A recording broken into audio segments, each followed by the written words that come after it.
Welcome to lecture of automata.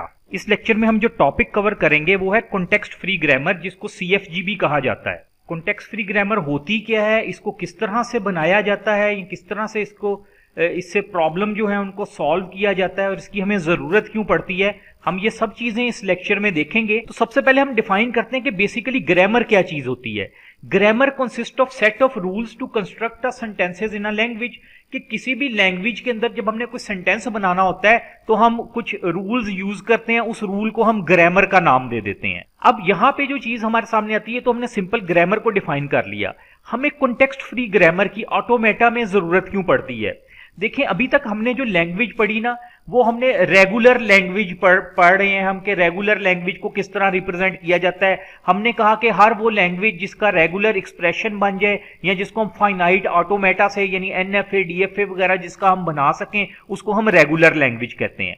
अब देखिए, कुछ चीजें ऐसी होती हैं जो कि हमारी जो कह लें कि फाइनाइट ऑटोमेटा है या NFA DFA जिस तरह से है, वो उस लैंग्वेज को रिप्रेजेंट नहीं कर सकते हैं, यानी उनमें कुछ लिमिटेशंस हैं। फॉर एग्जाम्पल, मैं कहता हूं मेरे पास एक इस तरह की कोई एक्सप्रेशन है A पावर N और B पावर N। अब मैं इसको फाइनाइट ऑटोमेटा से अगर रिप्रेजेंट करूं तो मेरे लिए ये मुश्किल होगा, यानी मेरी मशीन जो है फाइनाइट ऑटोमेटा, या मैं कह लूं कि मेरा NFA DFA की लिमिटेशन है कि वो इस तरह की लैंग्वेज को रिप्रेजेंट नहीं कर सकते। तो अब इस तरह की लैंग्वेज को रिप्रेजेंट करने के लिए भी तो हमारे पास कोई तरीका होना चाहिए। तो इसके लिए जो हम मेथड यूज करते हैं उसको बोलते हैं कॉन्टेक्स्ट फ्री ग्रामर।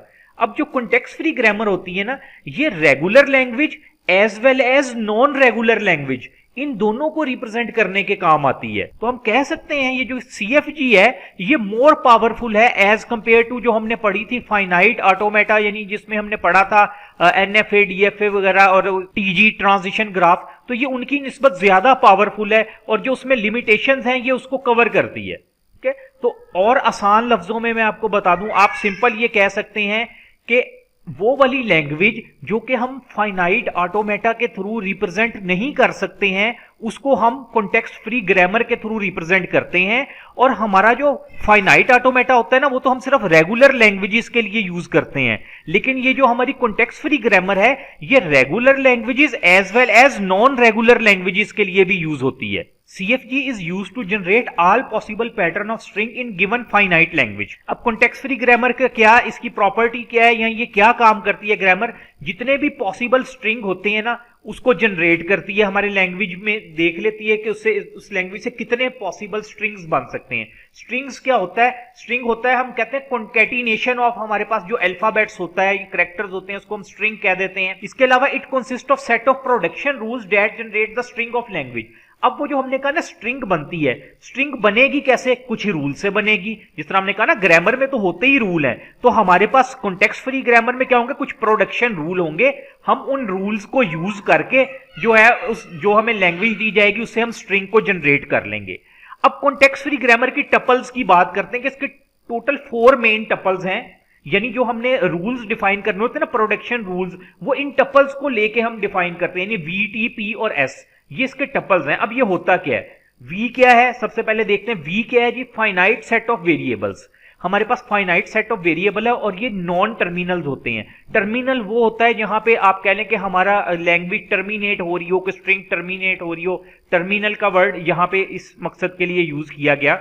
अब ये जो फाइनाइट सेट ऑफ वेरिएबल्स है ना, अब वेरिएबल हमें पता है क्या है, वेरिएबल क्या होता है, जिसके अंदर हम कोई वैल्यू सब्सटीट्यूट कर सकते हो, जिस चीज में वैल्यू सब्सटीट्यूट कर सकते हो उसको हम कहते हैं ये वेरिएबल है।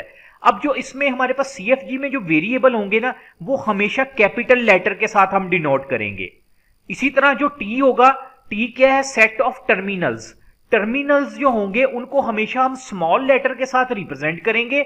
और यहां पे जो लिखा है ना V intersection T equal to empty, इसका क्या मतलब, इसका मतलब है कि हमारे पास जो वेरिएबल होंगे और टर्मिनल होंगे उनमें कोई भी चीज कॉमन नहीं होगी। अगर उनमें कोई कॉमन ले तो उनमें कोई चीज हमें कॉमन नहीं मिलेगी, क्योंकि देखें यह तो सारे स्मॉल लेटर होंगे, वो कैपिटल लेटर होंगे, उनमें डिफरेंस होगा। बाकी हम इसको मजीद अभी एक एग्जांपल आएगी वहां से भी ये कांसेप्ट क्लियर हो जाएगा क्या है।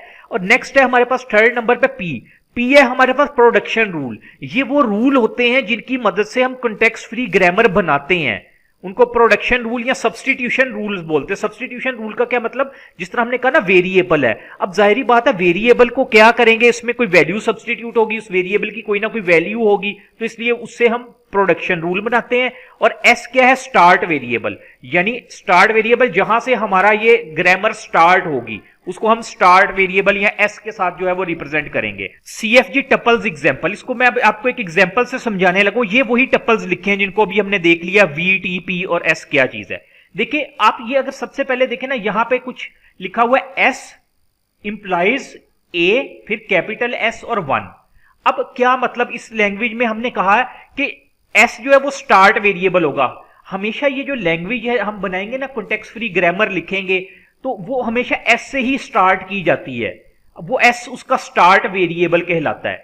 अब ये जो वेरिएबल है ना, यानी ये जो इंप्लाइज का साइन है, ये जो एरो आपको नजर आ रहा है, एरो के लेफ्ट साइड के ऊपर हमेशा वेरिएबल आएगा और वेरिएबल कैपिटल लेटर में होगा, और वो जो जहां से स्टार्ट हो रहा होगा उसको स्टार्ट वेरिएबल ही हम कहेंगे। अब लाजमी नहीं हमेशा यहां पे एस लिखा हो, यहां पे कोई और वेरिएबल भी नजर आ सकता है, हो सकता है ए भी लिखा हो, लेकिन आपने ये चीज ज़हन में रखनी है, जो हमारे पास इंप्लाइज का साइन है, एरो का साइन है, इसके लेफ्ट साइड पे हमेशा सिंगल वेरिएबल आएगा, यानी वो कैपिटल लेटर होगा और एक ही होगा। ये नहीं हो सकता यहां पे शायद डबल एस आप कह रहे हो इकट्ठा नजर आ रहा हो, या ए और एस इकट्ठा लिखा हो, लेफ्ट साइड पे कभी भी ऐसा नहीं होगा। और जो हमारी राइट साइड है, राइट साइड के ऊपर हमारे पास टर्मिनल भी होंगे और वेरिएबल भी हो सकता है, दोनों भी हो सकते हैं और एक भी हो सकता है। तो जिस तरह आप ये देखें, ये जो कैपिटल में लिखा है, कैपिटल में तो हमने कहा था कि हम वेरिएबल को लिखते हैं denoted by capital letter, V जो है वेरिएबल होता है कैपिटल लेटर से, ये तो इसका मतलब वेरिएबल है इसमें। ये जो स्मॉल लेटर नजर आ रहा है, आप कह लें ए है या 1 है, ये हमारे टर्मिनल है। जो न्यूमेरिक नंबर भी जो होगा ना 1 2 3, इसको भी हम क्या, इसको टर्मिनल ही कंसीडर करेंगे, तो ए और 1 टर्मिनल है। इसी तरह ये जो एस लिखा हुआ है, आगे लिखा हुआ है एप्सिलॉन, ये जो एप्सिलॉन है ये भी हमारे पास क्या है, ये भी हमारे पास टर्मिनल है, या जिसको हम एम्प्टी की जगह यूज करते हैं, आप इसको एम्प्टी कर लें, इसको बिलोंग्स टू नहीं आपने कंसीडर करना, इसको हम एप्सिलॉन बोलते हैं, यानी जो एम्प्टी के लिए शो हो रहा होता है। अब इसको हम किस तरह से लिख सकते हैं, अब देखें हमारे पास, चलें इसमें देखते हैं क्या है हमारे पास। इसके अंदर वेरिएबल कौन सा है, ये वाला एस वेरिएबल है और ये वाला एस भी वेरिएबल है। यहां पे ये वाला जो एस है ये वेरिएबल है हमारे पास, यानी इनमें कोई वैल्यू सब्स्टिट्यूट होगी। लेकिन ये जो उसके बाद हम देखते हैं हमारे पास ये finite set of terminal, set of terminal कौन सा है, ये जो स्मॉल ए है 1 है, और ये जो एप्सिलॉन है ये हमारे पास टर्मिनल है। प्रोडक्शन रूल के हैं ये जो दोनों लिखे हुए हैं ना, ये आपके पास प्रोडक्शन रूल है। इसमें बताया गया कि S implies to a S 1, और इस एस की क्या वैल्यू होगी, एस की वैल्यू होगी एप्सिलॉन लिखा हुआ है, और यहां पे भी इसका यही मतलब है, एस की क्या वैल्यू है ए एस 1, उसमें फिर एस आ रहा है। एस की वैल्यू तो ए एस 1 है, लेकिन एस को जब हमने कभी टर्मिनेट भी तो करना होगा ना, जहां पे टर्मिनेट करना होगा हम वहां पे ये एप्सिलॉन यूज कर लेंगे। यहां पे लिखा भी हुआ है वी हमारे पास क्या है, वेरिएबल इसमें क्या है, वेरिएबल एस है, टर्मिनल क्या है, ए भी है, 1 भी है, एप्सिलॉन भी है। अब हम इसको इस तरह से भी लिख सकते हैं, इसको साथ हमने ये जो आपको साइन नजर आ रहा है, ये आप कह लें हमने मॉड का जो साइन होता है, मॉडुलस का साइन इसमें डाल दिया, एस इंप्लाइज ए एस 1, ये वाला ए एस 1 लिख दिया, उसके साथ ये हमने साइन डाल दिया मॉडुलस का, और फिर हमने एप्सिलॉन लिख दिया। इसको हम इस तरह से भी लिख सकते हैं। बाकी ये प्रोडक्शन रूल मैंने आपको बता दिए, ये दोनों इसमें प्रोडक्शन रूल है। स्टार्ट वेरिएबल क्या है, वो भी एस है। अब देखें इसका मतलब क्या है, इसका मतलब ये है कि ये एक आपके सामने ना प्रोडक्शन रूल लिखा हुआ है। ये रूल हमें बता क्या रहा है, हमें कह रहा है एस इंप्लाइज ए एस 1, यानी एस की वैल्यू ए एस 1 है। इसका मतलब यहां पे एस है ना, हम इस एस की जगह क्या लिख देंगे ए एस 1, क्या ए एस 1 इस तरह से हो जाएगा, ठीक है। अब फिर एस आ गया, इस एस की जगह क्या करेंगे हम, फिर इस तरह से लिख देंगे ए एस और 1, ये एस है 5 नहीं, इसको समझ लेना मैं एस लिख रहा हूं। उसके बाद फिर एस आ गया, अब मैं क्या करूंगा, इस एस की जगह फिर ऐसे ही लिख दूंगा ए एस 1। अब देखिए ये तो चलता जाएगा मेरे पास। अब मैंने कहीं इसको टर्मिनेट भी तो करना है ना, जहां पे टर्मिनेट करना है ना वहां पे ये जो आगे मॉडुलस के बाद एप्सिलॉन है, मैं एस की जगह एप्सिलॉन पुट कर दूंगा, यहां पे एप्सिलॉन पुट कर दूंगा। इसका मतलब ये टर्मिनल, ये अब टर्मिनेट हो गया है। अब टर्मिनेट हो गया, हमारे पास स्ट्रिंग क्या बनी, देखें पहले आया था ए, फिर आया था ए, फिर उसके बाद क्या था 1 1 1, 3 टाइम्स हमारे पास ए आया था, फिर उसके बाद देखें 3 टाइम 1 आया था, टर्मिनेट करने से पहले 3 टाइम 1 आया था। तो ये जो हमारा अब कह लें आपके सामने CFG है ना, ये इस तरह की लैंग्वेज को, इससे ये वाली स्ट्रिंग बन सकती है।